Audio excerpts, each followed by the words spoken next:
Buonasera a tutti. Good evening and welcome to the Italian Radio Hour. Io sono Viviana and I would like to welcome back our regular listeners and also welcome any new listeners.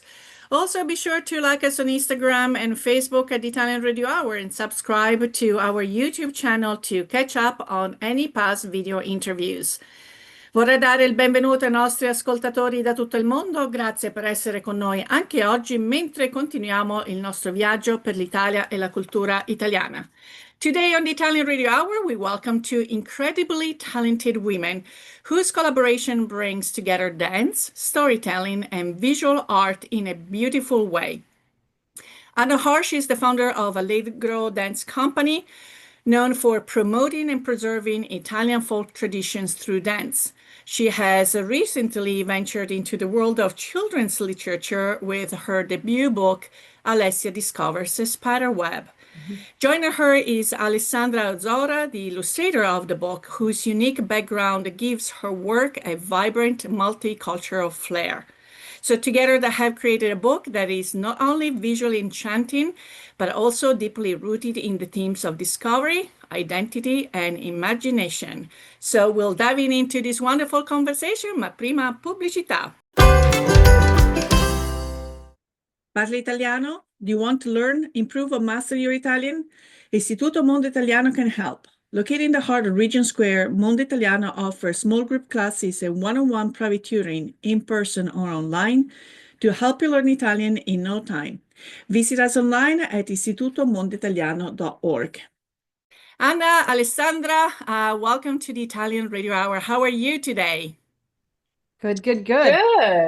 Excellent. So this is going to be probably the sweetest, the most, endearing conversation that we're going to have, because I'm a great supporter of both Anna's mission that has been conquering the stages all over the US and with Italian folk music, dance for about 30 years, I think, as long as I've been in the US. And Alessandra, who is a wonderful illustrator. She's also a teacher extraordinaire at Istituto Mondo Italiano. But today we're going to talk about her passion for children and illustrations. But Anna, you have been onto the program before, but let's actually start with you and then we'll move to Alessandra. Tell the audience a little bit about yourself.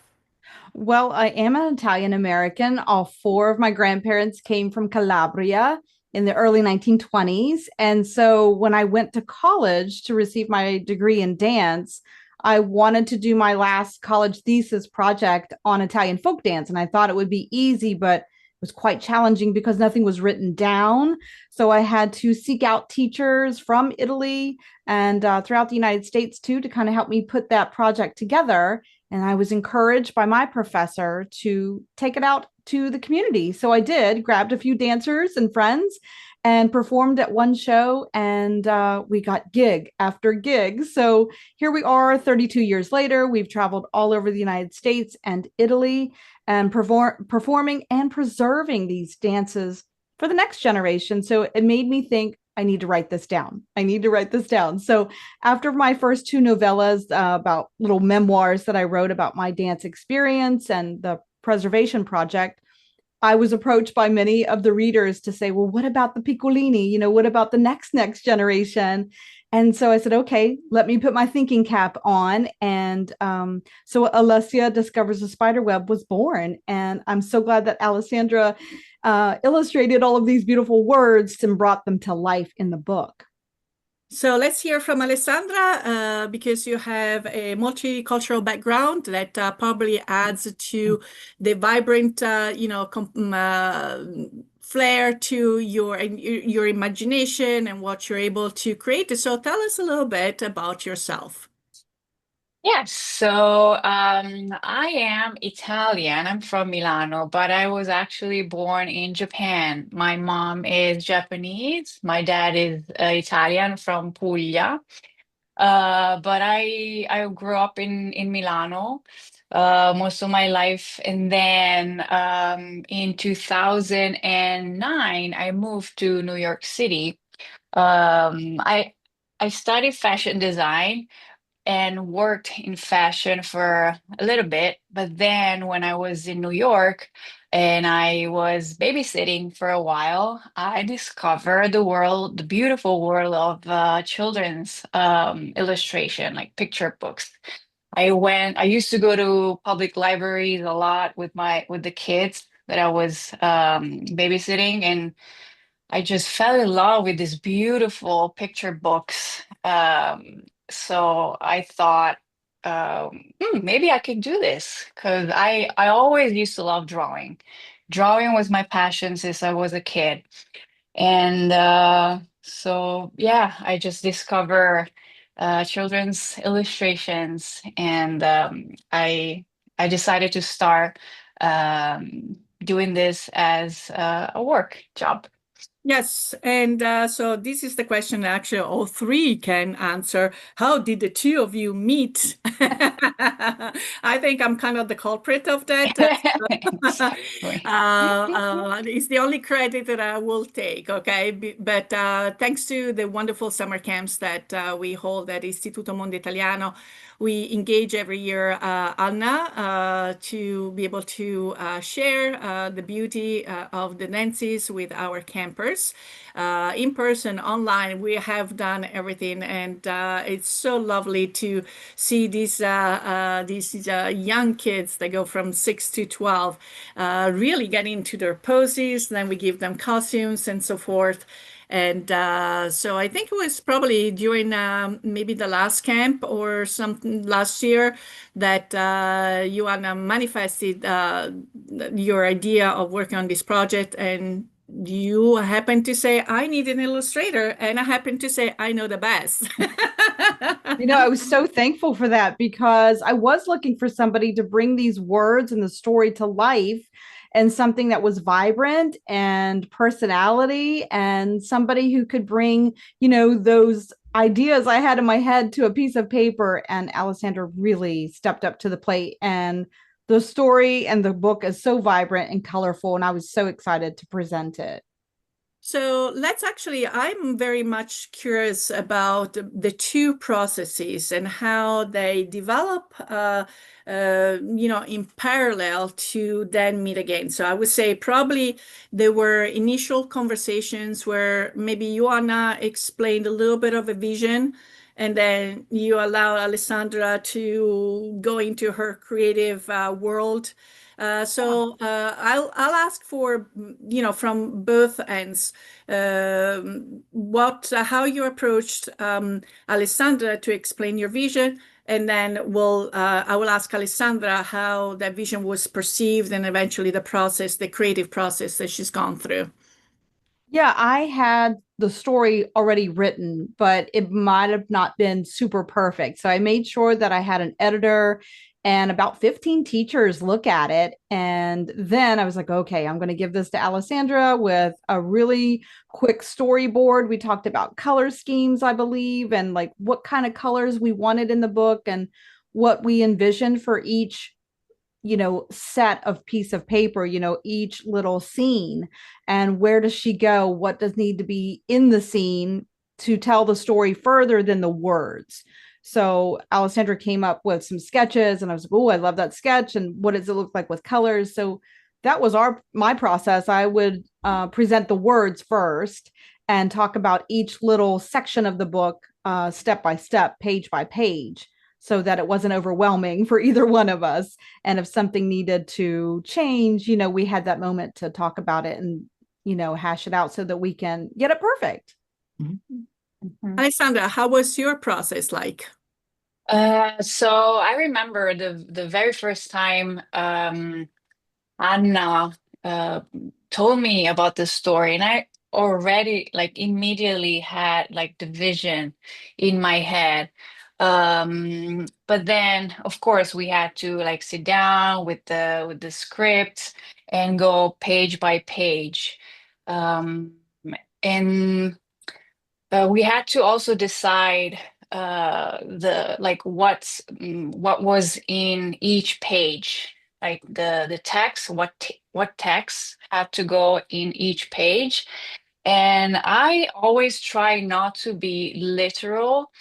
For example, if the story is about a dog and a boy, and the boy is taking the dog out in the park, I try not to be literal. I just draw most of the time the dog and the boy walking in the park, but be more a little bit creative.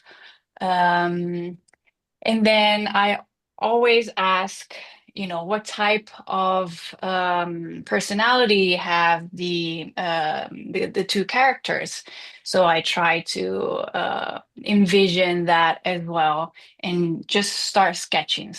The first thing I do is just sketching and let everything out, and then talk to Anna. Mhm. So I'm going to just show some pictures because it kind of illustrates, no pun intended, what Alessandra just told us. And from you, Anna, who is Alessia? So is also the name? How was the name chosen? Do you know in Alessia, or maybe just sounded the right length, enough vowels? And here's this adorable, character. So tell us a little bit about Alessia and what, as much as you would like to share about the actual story of the book. Sure. Sure. Alessia, well, my grandparents on my mom's side, her parents' last name was Alessio. That was her Mhm. last name. And so I thought, oh, wouldn't that be beautiful if it was a girl's name, Alessia? And so that's kind of where I started with it. And then I thought about my grandfather's garden. And I just loved playing in it, dancing in it. There, I was always twirling in his garden. And so that sort of got my, creativity going and imagination, like, well, who could she meet in the garden to teach her a dance? And we always talk about the tarantella as a bite of a spider. Now in this book, Signor Ragno isn't mean, he's actually helpful, and he's a little frustrated with, he needs a place to put his spider web. And so Alessia really helps him, and they go on an adventure to, where can we put his spider web, where can he build it all the time safely?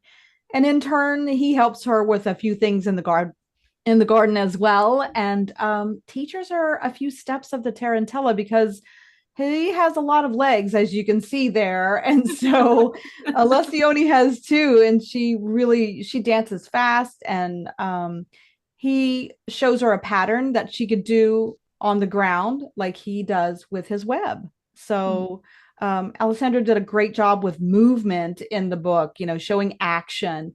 We talked a lot about, like, what would it look like if it moved? How can we show more movement rather than stillness in the book? Because it's all about movement and dance. Mhm. So I'm sure now people are going to go and look for spiders to say, Caro Signor Ragno, teach me a dance. That's right. Teach me to dance.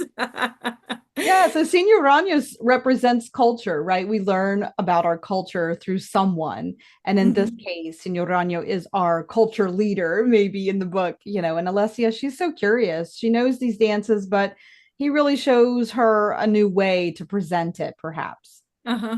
And Alessandra, so talking about the spider, Signor Ragno, and Mhm. this spider web. The spider web is usually very delicate. It's also interconnected, purposeful, and I would also feel that these adjectives would apply very much to your personality and the personality, obviously, of the readers that are going, but delicate, interconnected, and purposeful. Do you actually do you recognize yourself?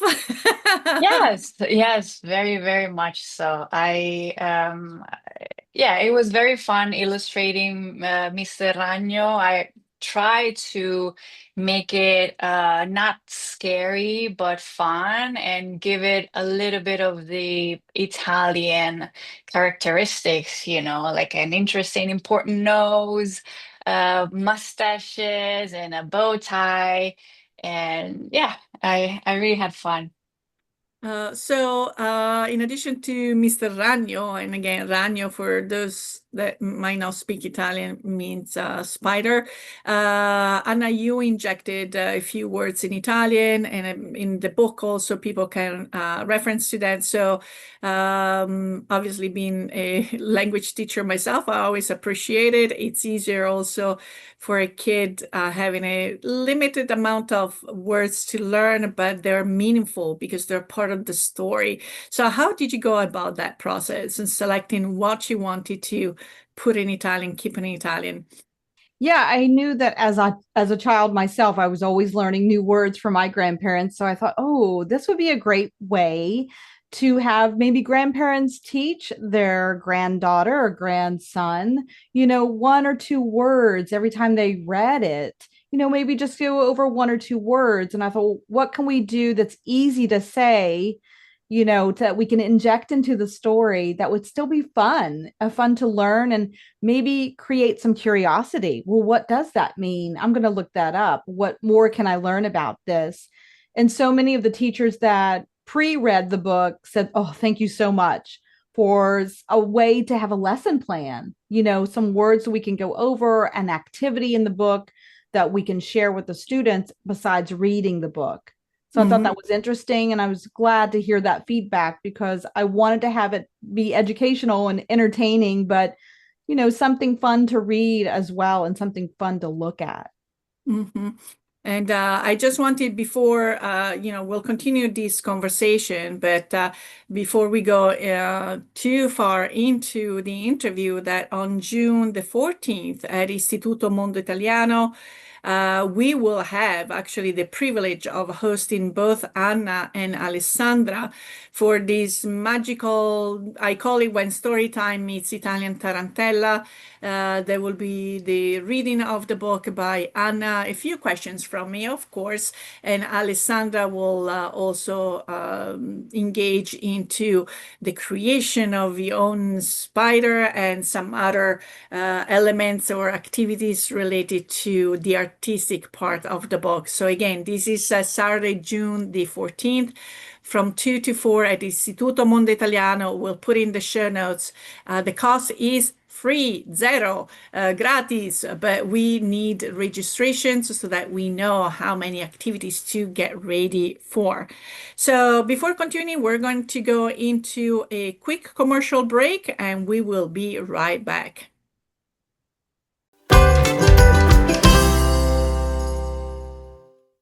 Applying for Italian citizenship? Need documents translation? Istituto Mondo Italiano provides certified translations and assistance services. Be sure to visit us at istitutomondoitaliano.org and schedule your free consultation. Un caffè, per favore. My first cup of coffee sets the tone for my entire day, and I get my coffee at La Prima Espresso. La Prima has been brewing Pittsburgh's best coffee for over 35 years. Try any of their in-house roasted varieties of beans from all over the world at home, or come and enjoy an espresso or a cappuccino at any of their locations, where their friendly baristas and familiar faces will make you feel at home.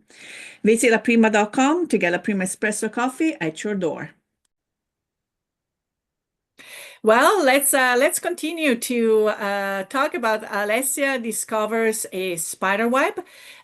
With us, we have Anna Harsh, the author, and Alessandra Aozora, the illustrator. And it has been so far a very interesting conversation. So we stopped at the use of some of the Italian words into the book that again makes it a very interesting also learning experience for the children, especially because you, Anna, experience as whoever is on second and third generation that the loss of the language was probably one of the first elements of this integration into this new world. That now people say, oh, I wish my parents taught me the language. So how did is that something that you experienced in the? For sure. You go to your grandparents' house, at least for my generation, if you go to your grandparents' house, you speak Italian. When you come home, you speak English. So it was very back and forth, back and forth. But you're right, after those first and second generations are gone, the language will be gone. So this is a great way to bring it back. and rediscovering maybe for that next generation to do a few words. Absolutely. And Alessandra, you also are trilingual, Italian, Mhm. English, Japanese. You recently Mhm. returned from a wonderful trip to Japan where I also sent you scout in Italian. Like, can you scout a box of Barilla pasta? I just said any brand, but it's all written in Japanese. So tell us a little bit, elaborate a little more about being exposed to two wonderful cultures, your Japanese culture from your mom's side and your dad is Pugliese, and Mhm. what could have been the challenges of preserving some of the traditions, maybe also from your mom's side, being in so far away from her home country in Italy, and then you now in the US wanted or having to keep everything, so share a little Mhm. bit about yourself. Yes, so like I said, I grew up in Italy in a little small town outside of Milano, where I think when I was a kid, we were the only half Italian kids, and as a kid, I hated being, not 100% Italian. And I remember my mom would always pack me, the Japanese lunchbox, and I would go to school and I always hated it. I wanted my panino con prosciutto like every other kids. Um, but then growing up, I really started appreciating the differences and wish I went to school to Japanese school and learned the language perfectly, which I don't. Unfortunately, my Japanese is not as fluent as the Italian. And yeah, recently going back to Japan, I tested it, and my Japanese was so rusty. And again, if you don't practice it, yeah, it's gonna go away, especially when you grow older. Yeah, your brain is not as fresh as when we were kids. So yeah.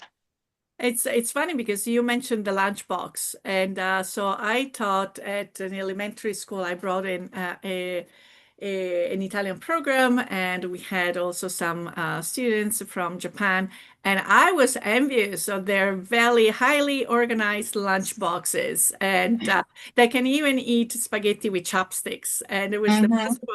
But isn't it funny? Anna, from the experience that I hear about the Italian American first generation, how on the other hand, they had the Italian lunch boxes and they wanted to have the American lunch boxes. Isn't it funny how these kind of Yeah, you always want what you don't have, right? Mm-hmm. I too had an Italian lunchbox every day at school. Sometimes my lunches had to be in a refrigerator, to be saved for my lunch personally because it was something special that my parents prepared for me every day. So it is different. And, I didn't have a hamburger or a hot dog or something like that. But I appreciated it now because I look at those lunches, I'm like, yeah, they are delicious and I appreciated it. But not only that, it was, I think, a symbol of identity. And then again, especially we see with kids who are native Italian speakers that come from Italy, and everything they know is Italy and Italian, and that's absolutely fine until they enter the school system and they feel I want to be like everyone else. So there is a Right. rejection of the language and everything. And then later on, depending also how the family might put emphasis on maintaining the language at home, where you say, okay, with your friends, you speak English, but at home, we keep the language. Or just the child goes through that process, an inner journey, because it's not for everyone to say, what does it mean to be Italian, Japanese, American, what it is, and I'm going to do something about it. And that's where also the support systems of other organizations where there are more Italians or wherever is the group get together on a regular basis so that everyone feels again, it's like, you know what, it was fun to play in Italian with XYZ. I'm feeling like part of the crowd again.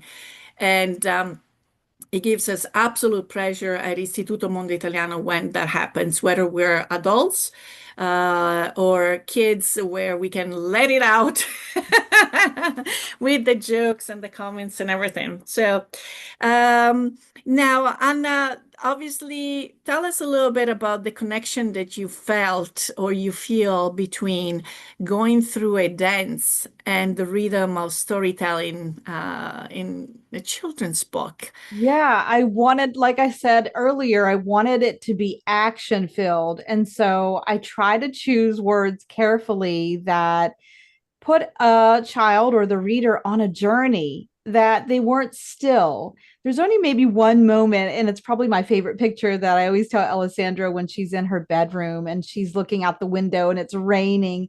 It's probably the only stillness moment that we have. And so when we dance, the tarantella is so fast. It's a 6/8 tempo for some of the tarantellas that we do in the South. And so I wanted the rhythm of the words and the action of the words to kind of reflect that.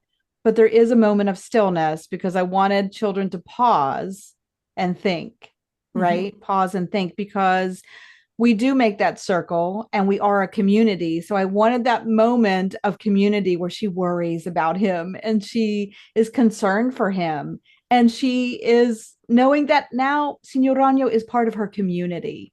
And so Mhm. she's worried. So I wanted that one moment of pause and reflection. But for the most part, it's action filled, just like a tarantella. It's up and down and around and around. So it's an Mhm. adventure, and I'm glad that so much of the feedback is, oh, I had a great time reading it. Yeah. So Alessandra, obviously from the, you work with visual narratives. And again, tell us a little bit about how you create movement, a rhythm, and even a dance with your illustrations, because you do get exactly that. So tell us a little bit how you went about that. Mm. Yeah, sometimes creating movement on paper, it's not very easy, but I try to be fun and to have fun and not as, perfect with the lines. And also, I don't use computer technology. I'm old school, so I do everything manually. I use paper, watercolors, pencils. And I think also that was easier in a certain way to create movement. Just have fun with the colors and the material and go crazy on paper. Wonderful. So, well, I don't know if you can tell us, but is Alessia going to be a standalone project, or is Alessia going to, and Mr. Ragno going to, El Signor Ragno going to have friends? There are some friends coming very soon that are living in that garden, and she has a special gift besides dancing. She can chat with her friends in the garden, and she has that rare gift. So there's going to be a few more friends coming very soon, and Alessandra and I've already been chatting about who those people or insects might be, and maybe a little bit of both, who knows. But the next one will experience a different tarantella. Mhm. So, yeah, each book will have a little different tarantella to learn and a different life lesson to I learn. was going to ask you, tell us, let's elaborate a little more about the takeaways for adults and children, because there's never something that's just for kids, right? So, Right. mhm. Yeah, there's never an adult drawn in the book. We talked about that. I said, I don't want adults in the book because I wanted the children to feel like they can think and they can discover on their own. And friendships are important, community is important, and how much we can grow in our garden and be important in our gardens, right? To be independent as well and slowly have those chores maybe that help us grow up and be independent. And so those are the little takeaways that aren't really written, but you kind of discover along the way. And Alessandra, do you have your own takeaway from if you were to pick up that book and you didn't have anything to do with it, that Mm-hmm. reading it, because at some point you trying to detach, right? And look at Mm-hmm. your, so what would be your lessons? So what it would be the things that brought you to consider and think about? Um, hmm. So, hmm, again, try to have fun and try to be yourself as much as you can. Um, if you, if you don't see anyone that looks like you, they don't do the same thing that you do, it doesn't mean that there's something wrong with you. Just try to experiment and try to be yourself as much as you can, and then have fun. That Mhm. especially just have fun. Mhm. Absolutely. And as I said, it might take a little bit to share who we are with others because Right? of society expectations or wherever. But that, what I don't want to call it difference because it's not a difference, the uniqueness, that's maybe what the word I was looking for, is going to be the means to bridge, to share.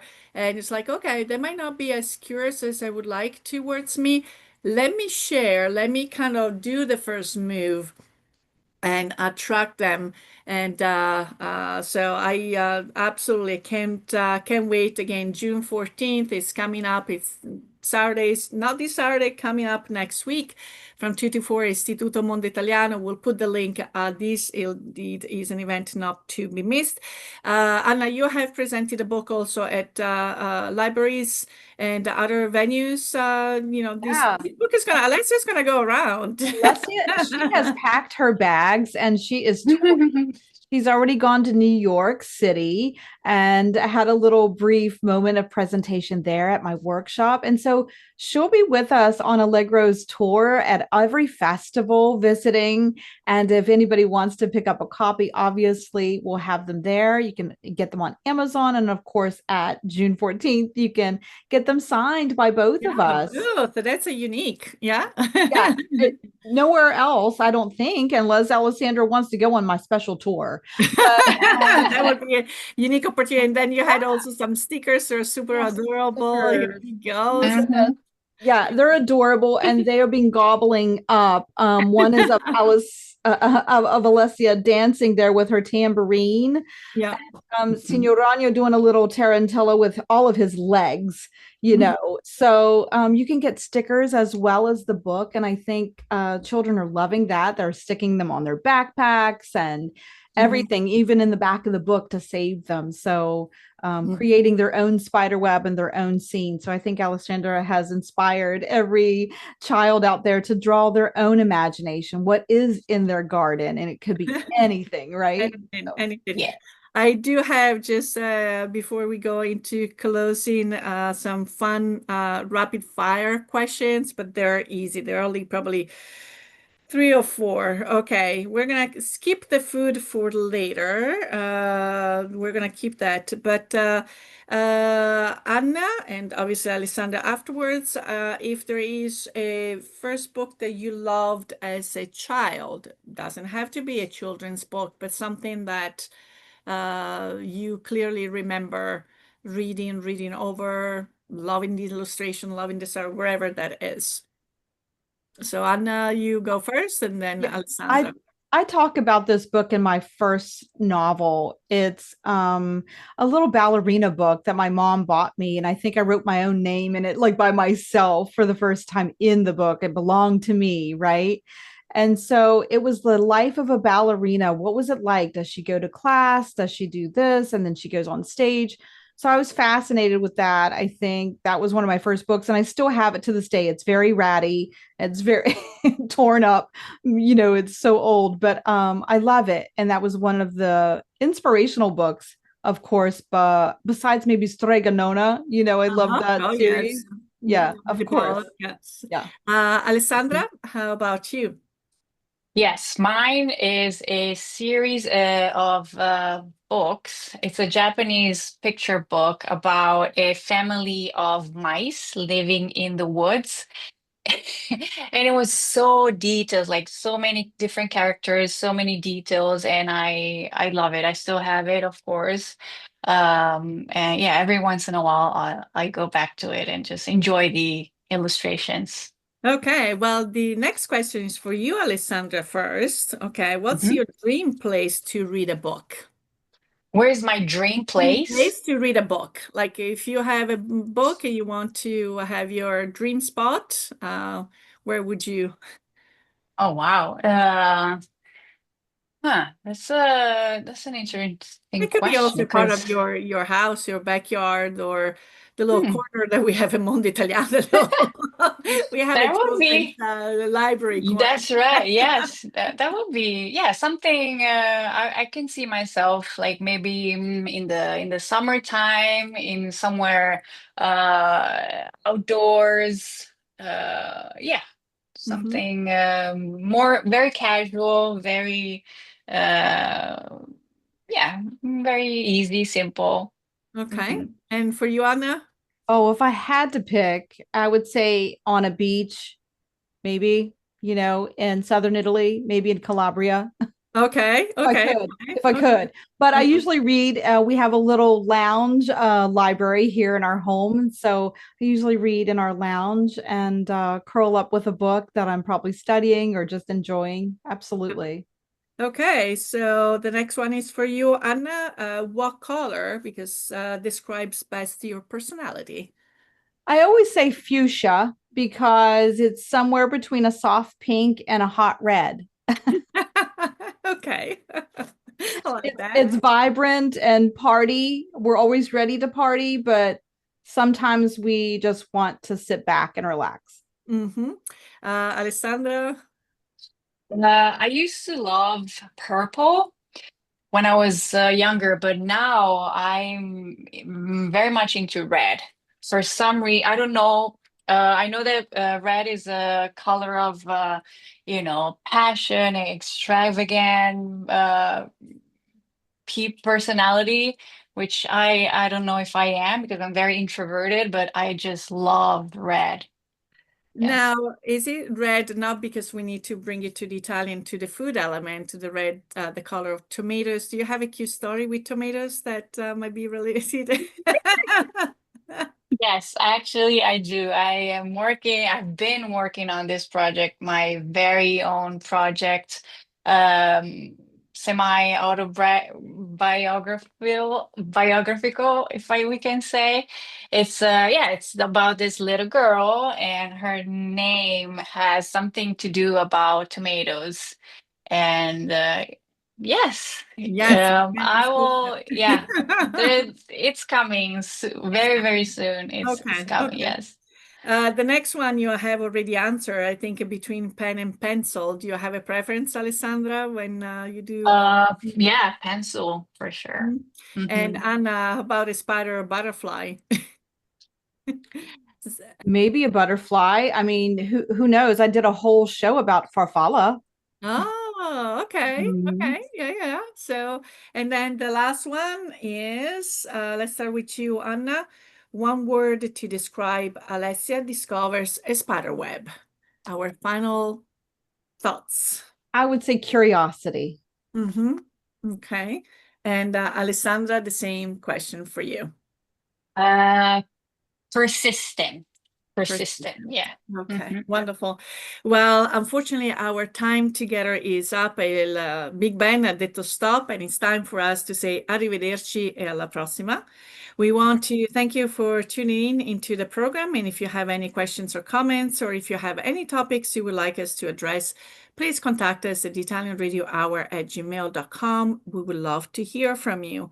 And remember, if you or any of your family and friends have missed a prior episode, or would like to listen to this episode again, subscribe to the Italian Radio Hour on YouTube, or where you catch your favorite podcasts. And don't forget that sharing is caring. So share this podcast to any of your family and friends. I would like to thank my wonderful guests, Anna and Alessandra, and we are all looking forward to seeing you again Saturday, June 14th at Istituto Mondo Italiano from 2 to 4. We'll put the link on how to secure your spot. The event is totally free, so we would like to see as many of you as possible. Anna, if you want to say something, and Alessandra, if you want to say something, otherwise we will be ready to close.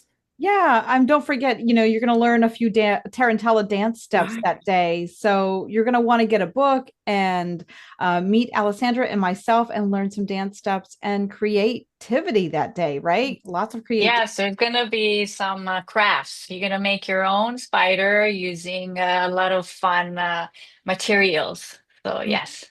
Wonderful. So thank you to our sponsors as well, Istituto Mondo Italiano and La Prima Espresso. Until next time, alla prossima. Ciao, ciao.